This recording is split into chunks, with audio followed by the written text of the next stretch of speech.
प्रिय छात्रों नमस्कार। एनसीईआरटी गणित में आपका स्वागत है।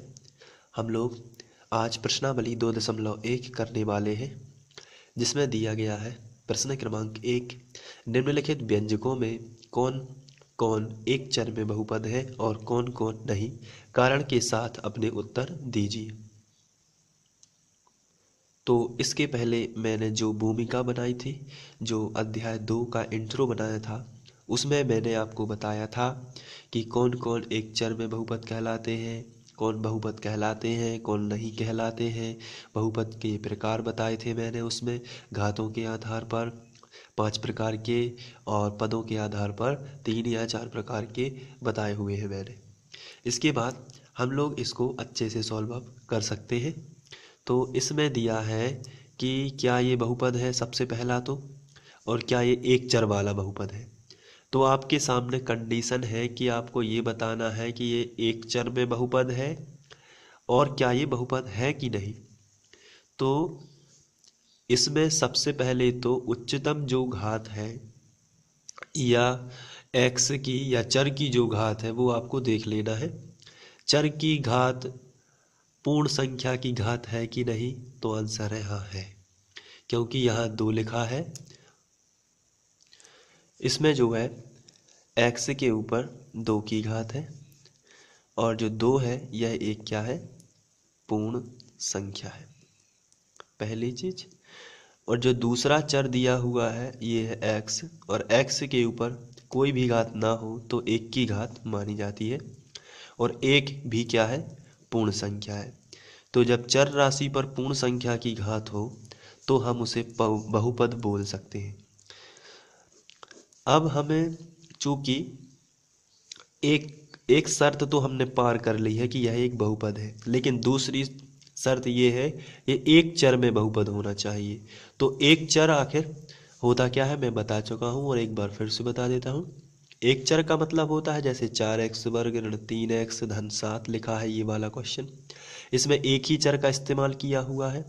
लेकिन अगर इसमें 4x वर्ग ऋण 3y धन 7 लिखा होता तो इसमें 2 चर इस्तेमाल हुए हैं। पहला तो x इस्तेमाल हुआ है और दूसरा चर जो है वो y इस्तेमाल हुआ है।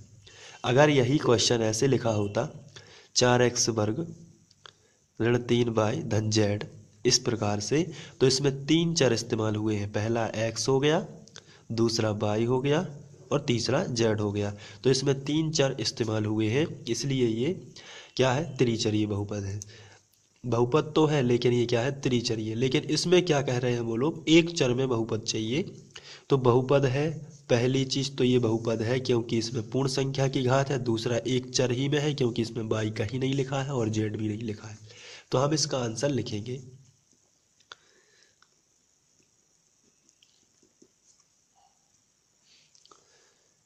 यह बहुपद एक चरीय बहुपद है क्योंकि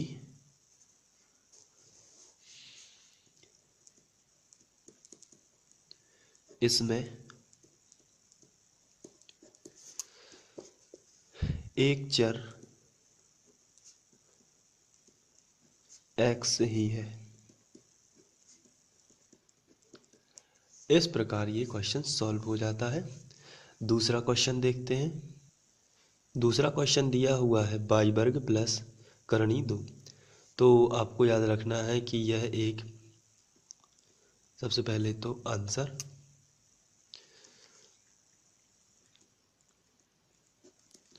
फिर लिख देना है चूंकि ये बहुपद है क्योंकि इसमें चर जो है y इसके ऊपर पूर्ण संख्या की घात है और एक ही चर इस्तेमाल किया गया है, अतः यह एक चरीय बहुपद है।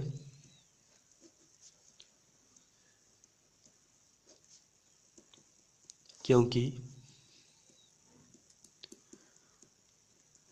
इसमें एक ही चर y है। बस इतना आपको लिख देना है। बढ़ते हैं तीसरे क्वेश्चन की ओर। तीसरा क्वेश्चन दिया हुआ है 3 करणी t प्लस t करणी 2। तो सीधी सी बात है, यह एक बहुपद ही नहीं है, क्योंकि जो चर राशि है इस पर रूट लगा हुआ है। रूट का मतलब होता है 1/2 की घात, और यहाँ हमें पूर्णांक की घात जरूरी होती है, यानी पूर्ण संख्या की घात। तो यहाँ आधे की घात नहीं चलेगी, इसलिए आपको लिखना है यह एक बहुपद ही नहीं है, यह एक बहुपद ही नहीं है। इस तरीके से आप इसे लिख सकते हैं। कारण देना है क्योंकि चर पर पूर्णांक या पूर्ण संख्या की घात नहीं है, पूर्ण संख्या की घात नहीं है। इस हिसाब से तीसरा प्रश्न भी आपका सॉल्व हो जाता है। चौथे की ओर बढ़ते हैं। चौथा क्वेश्चन दिया हुआ है y प्लस 2/22। तो इसमें ये बहुपद नहीं है, क्योंकि इसमें यदि हम इसको सॉल्व करें तो ये जाएगा y प्लस 2, y को ऊपर ले जाते हैं तो ये हो जाएगा -1। तो जब ये -1 होगा तो यहाँ ऋण की घात आ जाती है, जो कि पूर्ण संख्या नहीं है। तो आपको लिखना है चर की घात पूर्ण संख्या नहीं है, संख्या नहीं है। ऐसी स्थिति में ये बहुपद नहीं है, अतः बहुपद नहीं है। तो ये बहुपद नहीं है। इसके बाद आगे बढ़ते हैं। अगला क्वेश्चन दिया हुआ है x के ऊपर 10 की घात प्लस y के ऊपर 3 की घात प्लस t के ऊपर 50 की घात। तो यह एक बहुपद है, क्योंकि पूर्ण संख्या की घातें हैं, लेकिन एक चरीय बहुपद नहीं है।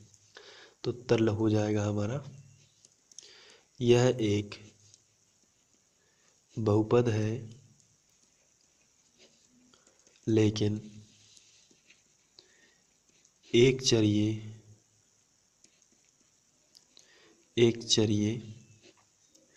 बहुपद नहीं है, क्योंकि इसमें 3 चर हैं x, y और t। तो इस तरीके से प्रश्न क्रमांक 1 सॉल्व हो जाता है। बढ़ते हैं प्रश्न क्रमांक 2 की ओर। इसके बाद हम लोग प्रश्न क्रमांक 2 पर पहुंच चुके हैं, जिसमें लिखा है निम्नलिखित में से x वर्ग का गुणांक लिखिए।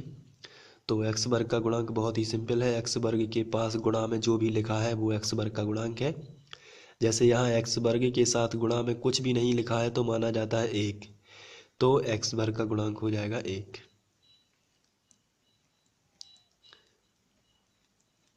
x वर्ग का गुणांक बराबर में हो जाएगा 1। यहाँ जो है x वर्ग के साथ में कुछ भी नहीं लिखा है तो 1 माना जाता है, और ऋण लगा है तो हो जाएगा x वर्ग का गुणांक -1। जो गुणा में लिखा है वही माना जाएगा, ये नहीं माना जाएगा क्योंकि ये बाद में लिखा है और ये बीच में चिन्ह आ गया, तो चिन्ह बीच में आ जाता है तो ये नहीं माना जाएगा। यहाँ कुछ नहीं माना जाता तो 1 लिखा जाता। x वर्ग का गुणांक फिर से यहाँ हो जाएगा -1, क्योंकि ऋण सामने लगा था ये वाला।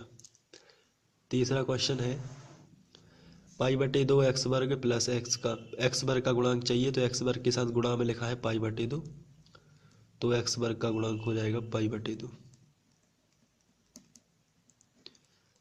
π/2। इसके बाद यहाँ लिखा है √2x - 1। तो यहाँ जो है x वर्ग का गुणांक कुछ भी नहीं है, क्योंकि √2x में x वर्ग कहीं है नहीं, तो हम इसको x वर्ग का गुणांक डायरेक्ट लिखेंगे 0, क्योंकि x वर्ग है ही नहीं। और यदि आप इसको दूसरे तरीके से सॉल्व करना चाहें तो इसको रीराइट कर सकते हैं इस तरीके से, √2x - 1 × 0 × x वर्ग। तो फिर x वर्ग × 0 करके आप 0 लिख सकते हो। तो इस हिसाब से क्वेश्चन नंबर 2 पूरा हो जाता है। अब आते हैं क्वेश्चन नंबर 3 पर। इसके बाद नेक्स्ट क्वेश्चन दिया हुआ है प्रश्न क्रमांक 3, 35 घात के द्विपद का और 100 के घात के एक पद का एक एक उदाहरण दीजिए। तो बहुत ही सिंपल क्वेश्चन है। आपको 35 घात के द्विपद का उदाहरण देना है। तो पहले तो आप दो पद लिखिए, जैसे x प्लस 4, ये द्विपदी बहुपद हो गया, हम लोग पढ़ चुके हैं। अब चूंकि 35 के घात का चाहिए, इसलिए आप यहाँ 35 की घात लगा दीजिए। अब जरूरी नहीं है कि एक ही हो सके, और भी हो सकते हैं एग्जाम्पल। जैसे मैंने कहा आपसे द्विपद लिखिए सबसे पहले, क्योंकि द्विपद पूछा है तो मैंने लिखा 6x+4। अब मैंने आपसे पूछा, क्वेश्चन पूछ रहा है कि 35 का, तो यहाँ क्या लिख देना है आपको, 35। बहुत ही सिंपल है।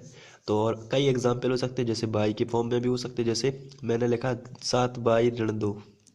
ये एक एग्जाम्पल है। अब चूंकि 35 का घात का चाहिए, इसलिए आप 35 की घात लगा दीजिए, तो 35 की घात का द्विपद हो गया। अब इसके बाद ये तो 35 वाला हो गया। अब इसमें चाहिए 100 के घात का एक पद, तो एक पद होता है x, तो x के ऊपर 100 की घात लगा दीजिए, तो 100 के घात का एक पद हो गया। और 100 के घात का एक और हो जाएगा ये वाला, और भी हो सकते हैं। तो 100 के घात का एक पद के कई एग्जाम्पल हो सकते हैं। तो इस तरीके से ये क्वेश्चन सॉल्व हो जाएगा, बहुत ही सिंपल है। बढ़ते हैं नेक्स्ट क्वेश्चन की तरफ। नेक्स्ट क्वेश्चन दिया हुआ है, निम्नलिखित बहुपदों में से प्रत्येक बहुपद की घात लिखिए। तो बहुत ही सिंपल क्वेश्चन है। इसमें सबसे ऊंची घात आपको देख लेना है। तो इस बहुपद की घात जो है वो है 3, सबसे ज़्यादा 3 ये रही, पर 2 की है, पर 1 की है। इसमें सबसे ऊंची घात बताइए कितनी है, तो सबसे ऊंची घात इसमें है 2 की, तो आप यहाँ लिख दोगे 2। इसमें सबसे ऊंची घात कितने की है, तो 1 की है, क्योंकि टी के ऊपर किसी की भी घात नहीं लगी, तो 1 की मानी जाती है। तो यहाँ घात हो जाएगी 1 की, और यहाँ घात है ही नहीं, तो इसको हम मानेंगे 0, क्योंकि हमें देखना होती है चर पर घात, अचर पर नहीं देखनी होती है। और इस 3 को हम इस प्रकार अचर बहुपद भी बोलते हैं, क्योंकि हम 3 को 3 × x0 लिख सकते हैं, या बाई 0, तो x पर 0 की घात ही मानी जाएगी। तो इस हिसाब से ये क्वेश्चन सॉल्व हो जाता है। बढ़ते हैं अगले क्वेश्चन की ओर। इसके बाद प्रश्नावली का आखिरी क्वेश्चन बचा है। बताइए कि निम्नलिखित बहुपदों में कौन कौन से रैखिक बहुपद हैं, कौन कौन से द्विघाती और कौन कौन से त्रिघाती। तो बहुत ही सिंपल है ये। इसमें घात के आधार पर पूछा गया है। तो सबसे उच्चतम घात कितने की है, 2 की है, तो ये कौन सा हो गया, द्विघातीय। इसके बाद ये दूसरे नंबर का पूछा है, इसमें सबसे उच्चतम घात कितने की है, 3 की, इसलिए ये हो जाएगा त्रिघातीय। इसके बाद इसमें सबसे उच्चतम घात 2 की है, इसलिए ये हो जाएगा द्विघातीय। इसके बाद इसमें सबसे उच्चतम घात 1 की ही है, क्योंकि x के ऊपर 1 ही मानी जाती है, तो ये हो जाएगा रेखीय, क्योंकि 1 की घात वाले को रेखीय बोलते हैं। इसके बाद ये 3 है, तो 3 वाली घात को बोलते हैं रेखीय। 1 की घात यहाँ माना जाता है, तो ये रेखीय आ जाएगा। यहाँ 2 की घात है, इसलिए हो जाएगा द्विघातीय। और यहाँ 3 की घात है, इसलिए हो जाएगा त्रिघातीय।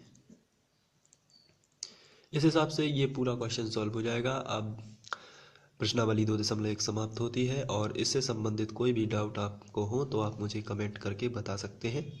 और साथ ही साथ आप यदि इसको प्रश्नावली 2.2 इसके बाद के वीडियो में डाली जाएगी। तो थैंक यू अब तक के लिए।